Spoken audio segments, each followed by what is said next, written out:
हाँ, बिल्कुल। ये आज जो गिरफ्तारी हुई थी और उसको जेल भेज दिया गया है, राहुल, जो अररिया के भरगामा ये राजस्व अधिकारी है।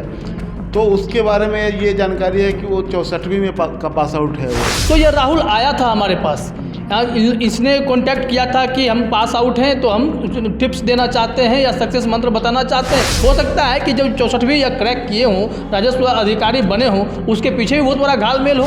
क्योंकि बीपीएससी में जो 1465 पदों पे 64वीं वाली बहाली आई थी, उसमें रजिया सुल्ताना को 1465वां रैंक है और उसको डीएसपी मिला, जो कि शुरुआत में देखा जाए तो 100-150 रैंक वाले में से किसी को ऐसा कुछ नहीं हुआ। नमस्ते, मैं हूं रंजीत झा और आप देख रहे हैं ट्रस्ट न्यूज़। हमारे साथ हैं ट्रस्ट न्यूज़ के संपादक हेमंत कुमार। सर, आपका बहुत बहुत स्वागत है। धन्यवाद। चर्चा बीपीएससी पेपर लीक से जुड़ी हुई। आप सभी को पता है कि आज एक बार फिर से आर्थिक अपराध इकाई की विशेष टीम ने एक और गिरफ्तारी की। वह जो है बीपीएससी 64वीं से पास आउट है, राजस्व अधिकारी है। और इसके साथ ही साथ जानकारी यह भी मिली है कि उसके बैकग्राउंड में तमाम ऐसी बातें हैं जिस पर चर्चा होनी चाहिए। उससे ऐसे तार जुड़ते हैं जो बीपीएससी 64वीं की पूरी कहानी को बयान करती दिखाई पड़ती हैं। हम उसी पर चर्चा करेंगे। सर, सबसे पहले बात तो यही है कि 64वीं को ही विवादों में क्यों न लाया जाए। हाँ, बिल्कुल। ये आज जो गिरफ्तारी हुई थी और उसको जेल भेज दिया गया है, राहुल, जो अररिया के भरगामा ये राजस्व अधिकारी है। तो उसके बारे में ये जानकारी है कि वो 64वीं में का पास आउट है वो। तो 64वीं में पास आउट जो है, उसका कनेक्शन ये है कि जो आईएएस रंजीत हैं, उनका जो मिशन 50 है, तो उसके बारे में उन्होंने मीडिया में बयान दिया था जब 64वीं का रिजल्ट आया था कि 64वीं में हमारे 608 में से 350 अभ्यर्थी पास आउट हुए, यानी कि वो फाइनली सिलेक्ट हुए, नौकरी में गए। तो यह एक बड़ी संख्या है। और उस दौरान ये उसी परीक्षा से ये भी पास आउट है और बहुत सारे लोगों का कनेक्शन इससे जुड़ रहा है। और उस दौरान ये एक बात और गौर करने वाली है कि जो बीपीएससी के चेयरमैन हैं, वो उसी दौरान बीपीएससी में उनकी एंट्री भी होती है। जो 64वीं का एग्ज़ाम उन्हीं के कार्यकाल में कंडक्ट हुआ है। और संयोग से ये 67वीं का जो एग्ज़ाम है, इसी में उनका कार्यकाल ख़त्म भी हो जाएगा। और ये पॉलिटिकल सर्किल में ब्लू आई बॉयज़ के रूप में उनकी पहचान रही है। ये लालू यादव के भी बहुत करीबी रहे हैं और नीतीश कुमार के करीबी होने की वजह से इनको बीपीएससी में इनकी एंट्री मिली। रिटायरमेंट के 4-6 दिन पहले इनको बीपीएससी का चेयरमैन शिक्षा विभाग से निकले और बीपीएससी में आए। हाँ, शिक्षा विभाग से आए और बीपीएससी में चले आए। शिक्षा विभाग में रहने के दौरान शिक्षकों की बहाली प्रक्रिया पूरी न कर पाने को लेकर के काफ़ी इनकी आलोचना हुई थी और उसके बाद ये इनको बीपीएससी का चेयरमैन बना दिया गया था। जी, अगर इसमें देखा जाए तो आर.के. महाजन की चर्चा जब छिड़ ही गई है तो फिर हम कहानी पे आएंगे वापस। तो आर.के. महाजन का आपने बताया कि पॉलिटिकल कॉरिडोर में पैठ अच्छी है। नतीजा यह हुआ कि शिक्षा विभाग के अपर मुख्य सचिव से यह रिटायर होते हैं और वहाँ सीधे उनके बाद इनको बीपीएससी में चेयरमैन बना दिया जाता है।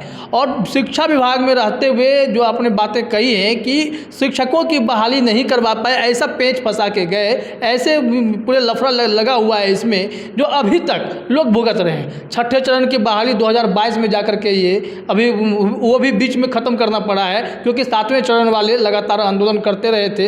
यह कहा गया कि अब आपकी बहाली शुरू होगी। यह मेरिटधारी नॉन मेरिटधारी का हो गया, रिजल्ट में गड़बड़ियाँ दिखाई पड़ने लगी, तमाम छात्र आंदोलन करने लगे। शिक्षक अभ्यर्थी की बात कर रहा हूँ सर, ये तमाम लोग सड़कों पर दिखे, क्योंकि इनका कहना था कि कई लोगों ने कहा इसमें कि हम भी पास थे, मेरे साथ दिक्कत हो गई, ये कैसा रिजल्ट निकला है। पर रिजल्ट का तरीका ही गड़बड़ था। इन्होंने अपने नोटिफिकेशन से इतर जाकर के शिक्षा मंत्री ने बीच में आकर के कह दिया कि जो मेरिट में जिनका नाम आया है वो भी, जो मेरिट में जिनका नाम नहीं आया है वो भी, सब पास आउट हैं। आखिर इतने जो है बेतरतीबी दिखाई पड़ती है कि कुछ समझ में नहीं आता है कि रिजल्ट ये किस आधार पर जारी करते हैं। क्योंकि इसकी कड़ी हम लोग से जोड़ेंगे बीपीएससी से, क्योंकि बीपीएससी में जो 1465 पदों पर 64वीं वाली बहाली आई थी, उसमें रजिया सुल्ताना को 1465 65वां रैंक है और उसको डीएसपी मिला, जो कि शुरुआत में देखा जाए तो 100-150 रैंक वाले में से किसी को ऐसा कुछ नहीं हुआ। किस हिसाब से हुआ, कई शिकायतें भी आई हैं इसमें। हाँ, आप देखिए, अब तो जब ये राहुल पकड़ा गया है और 64वीं का ये पास आउट है,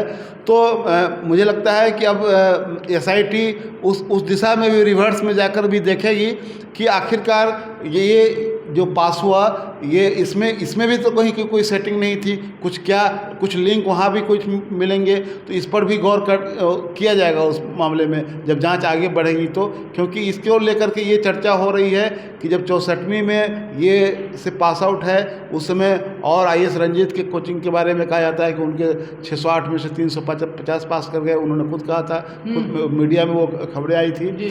तो ये इसको लेकर के ये लग रहा है कि अब उन पीछे की परीक्षाओं की भी जांच पड़ताल होगी।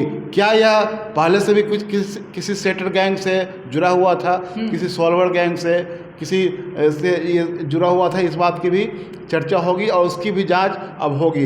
तो ये मामला अब वहाँ तक जा रहा है। जी, इसमें अगर देखा जाए तो एक तो अमरेंद्र कुमार हमेशा सुर्खियों में आ जाते हैं, लेकिन आरके महाजन जो है थोड़े से छुपे से दिखाई पड़ने लगे थे, लेकिन अब सारी चीज़ें जब स्पष्ट हो रही हैं, 64वीं के रिजल्ट परिणाम को भी देखा जा रहा है। तो एक चीज़ मैं और बता देता हूँ कि इसमें एक जानने वाली बात यह है कि अब तक की जाँच में ये पता नहीं चला है कि सेंधमारी किस लेवल पर हुई। जी, सेंधमारी किस लेवल पर हुई है, इसका अब तक खुलासा नहीं हुआ है। पेपर के किसने कहाँ भेजा, कैसे भेजा, ये सब आ रहा है, लेकिन पेपर निकला कहाँ से, किस सेंटर पर से, आरा सेंटर पर से निकला या किसी अन्य सेंटर पर से निकला, आयोग से ही कहीं, या आयोग से लीक हुआ, या किसी डिस्ट्रिक्ट के ट्रेजरी से लीक हुआ, तो ये अभी अब तक इसका खुलासा नहीं हुआ है। तो इसका खुलासा होना है। और ये एक ऐसी मछली नेट में आई है एसआईटी के राहुल नाम से, जिसके बारे में छानबीन की जाए, क्योंकि इसका सोशल मीडिया अकाउंट देखने पर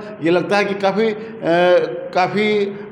टाइप से लाइफ है इसकी। हाँ, लाइफ स्टाइल इसकी काफ़ी हाई फाई है। तो इसको इस पर गौर करना होगा कि 64वीं के जो पास आउट राहुल जो पकड़े गए हैं, इनके साथ इनका पीछे का और क्या है, ट्रैक रिकॉर्ड क्या है।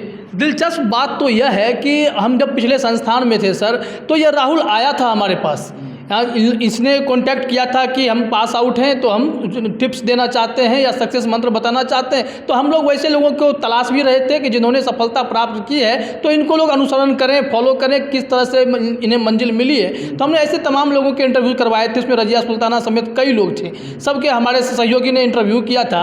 और इसके बाद जब आज यह पता चलता है कि वो मिठाई लेकर आए थे मिठाई देने के लिए, तो इस मिठाई के पीछे की कहानी तो कई बहुत लंबी है। हो सकता है कि जब 64वीं या क्रैक किए हों, राजस्व अधिकारी बने हों, उसके पीछे भी बहुत बड़ा घालमेल हो। वही मैं कह रहा हूँ कि अब जब ये नेट में आ गए हैं, तो अब इस बात की जांच होगी, इनका ट्रैक रिकॉर्ड भी देखा जाएगा। हो सकता है कि वहाँ तक पहुँचा जाए। और दो बातें मैं बार बार कह रहा हूँ कि इस मामले में बीपीएससी के कनेक्शंस की जांच होनी है अभी भी। और एक मामला ये कि कहाँ से सेंधमारी किस लेवल पर हुई, दो चीज़ें अभी भी जांच का बिंदु है जिस पर जांच होनी चाहिए कि सेंधमारी किस लेवल पर हुई है। और बीपीएससी के जो कोचिंग चलाने वाले बहुत सारे लोग हैं, जो बीपीएससी एस्पायरेंट्स के यूपीएससी वालों के लिए कोचिंग चलाते हैं, उनके ऊपर उनके भी कनेक्शंस की जांच इसमें होनी है। इसमें बड़े लोगों की भी जांच होनी है, जो सोकल्ड चैरिटी करते हैं उनकी भी, और दूसरे लोगों की भी।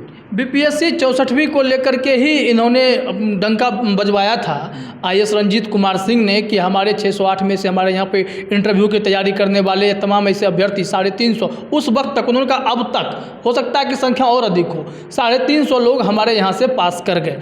अब सबसे बड़ी बात यह है कि बीपीएससी 64वीं का मामला हाईकोर्ट भी पहुँचा है। हाईकोर्ट में यह जानकारी दी गई कि एक कैंडिडेट ने आरोप लगाया कि उनके मार्क्स को काट लिए गए, जिनके मार्क्स कम थे उनके बढ़ा दिए गए। तो हाई कोर्ट ने आयोग को यह आदेश दिया कि आप कम से कम हमें 1000 कॉपियां भेजिए परीक्षा की, कि जिसमें हमें देखना है कि आपने ऐसी गड़बड़ी की है कि नहीं। इस पर कोई फाइनल अपडेट तो नहीं आया, लेकिन ऐसे कई कैंडिडेट भी हम लोगों से संपर्क किए थे उस वक्त। हमें अब धीरे धीरे याद आ रही है चीज़ें कि बोल रहे थे कि हमारे साथ अन्याय हुआ है, हमारे मार्क्स में गड़बड़ियाँ हैं। कई लोगों पर ने कहा कि हमारे creamy layer, non creamy layer या फिर कोई फोटो को लेकर के किसी न किसी विवाद से उन लोगों को फेल किया गया। क्या ऐसे ही लोगों को पास करने के लिए?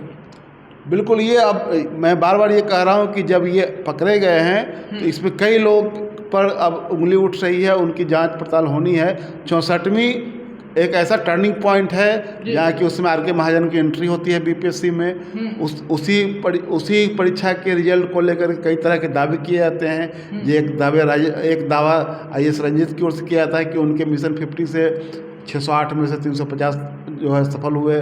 उसके बाद जब ये जांच पड़ताल होता है तो एक आदमी जो बीपीएससी का परीक्षार्थी था 67वीं में, वो पकड़ा जाता है। पता चलता है कि वो 64वीं का पास आउट है और राजस्व अधिकारी के रूप में नौकरी कर रहा है और फिर से बीपीएससी वो दे रहा था। सिवान में उसका सेंटर था और रानीगंज, ये अररिया जिले के रानीगंज के भरगामा अंचल में वह पदस्थापित है। और उसके पिता पुलिस अधिकारी हैं जो मधुबनी के हरलाखी में पुलिस सब इंस्पेक्टर के पद पर तैनात है। यह रहने वाला गया जिले का है। गया जिले के अतरी थाना अंतर्गत चिड़ियावा एक गांव है जहां का ये निवासी है। तो कुल मिलाकर के ये है कि ये पूरा मामला जो है, जो इस पर अब जांच आगे बढ़ेगी। 64वीं मैं कह रहा हूँ कि एक टर्निंग पॉइंट है जहां SIT को वहाँ तक जा करके इस पूरे कनेक्शंस को जोड़ करके देखना पड़ेगा, तब तो बात चीज़ें सामने आएगी। उसमें आर के महाजन है, ये उसमें IAS रंजीत हैं और तमाम लोग जो हैं इसमें सर एक सवाल तो और यह भी उठता है कि अगर आप कहते हैं किसी को इनकम्पिटेंट आप घोषित करके किसी को बाहर कर देते हैं, आप कहते हैं कि हम उनको जबरिया रिटायर करेंगे, तो ये तो इतने काबिल तो नहीं है कि अगर जब आपने शिक्षा विभाग में रहते हुए शिक्षकों की बहाली प्रक्रिया को पूरे ध्वस्त करके रख दिया और आप BPSC में आए और तब से BPSC में गड़बड़ियाँ शुरू हो गई, तो फिर सरकार क्या यह नहीं सोच पाती है कि इतने इनकम्पिटेंट आदमी को आप यहाँ पे क्यों दे रहे हैं? इनको तो जबरिया रिटायर हो जाना चाहिए था। ये तो हम लोग सोच रहे हैं, लेकिन सरकार किस लेवल पर जाकर सोचती है वो तो आप देख ही रहे हैं जी। सरकार अपने विशेषाधिकार का इस्तेमाल किस तरह से करती है वो हम देखें। मैं तो कह रहा हूँ कि ये दोनों ही लोगों के प्रिय पात्र रहे हैं। अब लालू जी के ज़माने में भी ये प्रिय पात्र थे। उनके जब तेज प्रताप हेल्थ मिनिस्टर थे तो उस समय ये उनके डिपार्टमेंट में प्रधान सचिव थे। जब लालू जी रेल मंत्री थे उस ज़माने में उनके साथ थे ये। और जब यहाँ नीतीश जी का राजपाट आया तो उस राजपाट में भी ये महत्वपूर्ण पदों पर रहे, शिक्षा विभाग में रहे। बाद में इनको रिटायरमेंट के जस्ट पहले BPSC में ले आया गया। तो जाहिर सी बात है कि ये कहीं ना कहीं तो इनका रसूख, इनकी पहुंच का ही यह नतीजा है कि इनको BPSC में लाया गया। लेकिन BPSC के जरिए यहाँ के लाखों छात्रों को जो खामियाजा भुगतना पड़ रहा है, तो उसमें कहीं ना कहीं तो ये बात सामने आएगी ही कि इसमें किस स्तर पर चूक हुई। क्योंकि मैं बार बार कह रहा हूँ कि सेंधमारी कहाँ हुई इसका अभी तक खुलासा नहीं हुआ है, और सेंधमारी किसके सहयोग से हुई उसका अभी खुलासा नहीं हुआ है, जो होना है। तो बहाली कहें या धंधा कहें सर, क्योंकि इतने तरीके जो चल रहे हैं, हर एक बहाली में इतने बड़े बड़े घपले घोटाले की बात आती है, तार बहुत दूर तक जुड़ते दिखाई पड़ जाते हैं, कई जगह लगता है बहुत दूर तक रस्सी फैली हुई है। तो इसे बहाली समझा जाए या एक तरह से पैसा कमाने का जरिया धंधा समझा जाए?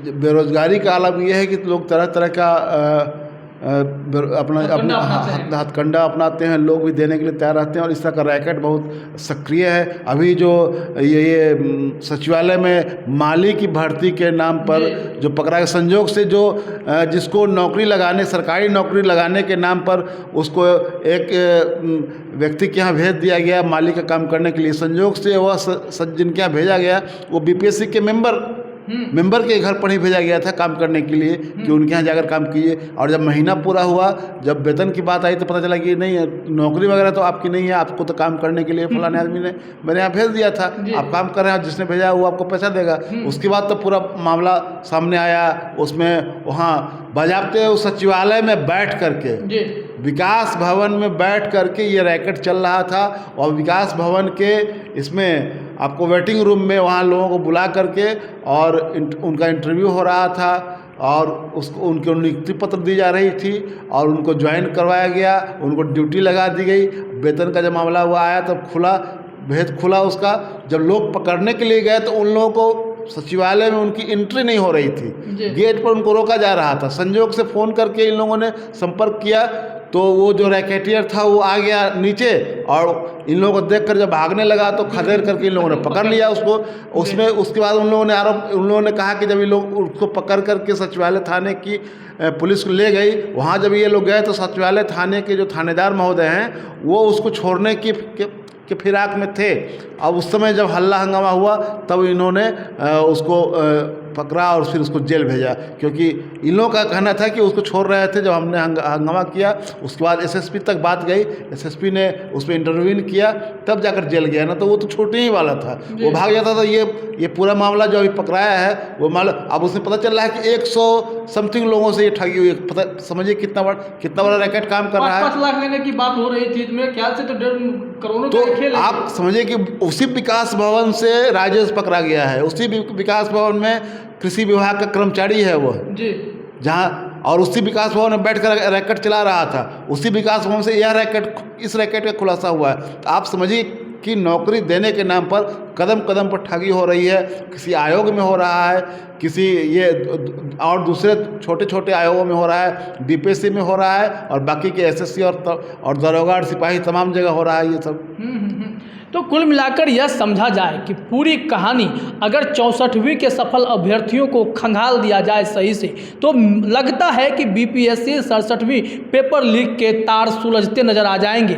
अब देखना यह होगा कि आर्थिक अपराध इकाई की टीम अपने जांच को किस दिशा में ले जाती है, क्योंकि अहम कड़ी उनके हाथ लगी है और 64वीं पर धीरे धीरे दाग लगने लगे हैं। क्योंकि इससे पहले भी कई अभ्यर्थी कोर्ट का दरवाजा खटखटा चुके हैं। कई ऐसे न्यूज हमारे पास आए जिसमें यह कहा गया कि किसी न किसी वजह से किन्हीं को फेल किया गया। वह सब इस जवाब से, सफाई से, आयोग की सफाई से संतुष्ट नहीं थे। तो क्या 64वीं में 1465 पदों के लिए जो बहाली हुई उसमें कोई 1465 रैंक ला करके भी अगर उसमें पहुंच जाता है और वह डीएसपी बन जा रहा है, तो ऐसे में सवाल तो उठेंगे ही। और जो इसके अध्यक्ष हैं आर.के. महाजन, उन्होंने क्या प्रक्रिया अपनाई है कि जिस विभाग में जाते हैं वहां की बहाली प्रक्रिया में झोल लग जाता है, चक्कर पड़ जाते हैं। इंतजार करना होगा। एक बात और मैं बताना चाहता हूँ, जो छूट रहा था वो छोटी सी जानकारी है, वो हम शेयर कर देना चाह रहे हैं कि जो राहुल पकड़ा गया है, जो राजस्व अधिकारी के रूप में तैनात है वहाँ अररिया ज़िले में, ये इसका लाइफस्टाइल देखने से लगता है कि काफ़ी हाई फाई है। इसका एक भाई है जो इन्फोसिस में इंजीनियर है, और जिस गाड़ी से ये घूम रहा है अंचलाधिकारी लिखा हुआ बोर्ड लगा करके, उसके भाई के नाम पर खरीदी गई क्रेटा कार है वो जी। तो कुल मिलाकर इससे आप समझ सकते हैं कि आखिर गहराई कितनी है। तो 64वीं को मरोड़िए, 67वीं के तार खुलते नजर आएंगे। फिलहाल इस चर्चा में इतना ही। आप सभी का हमसे जोड़ने के लिए बहुत बहुत धन्यवाद। धन्यवाद।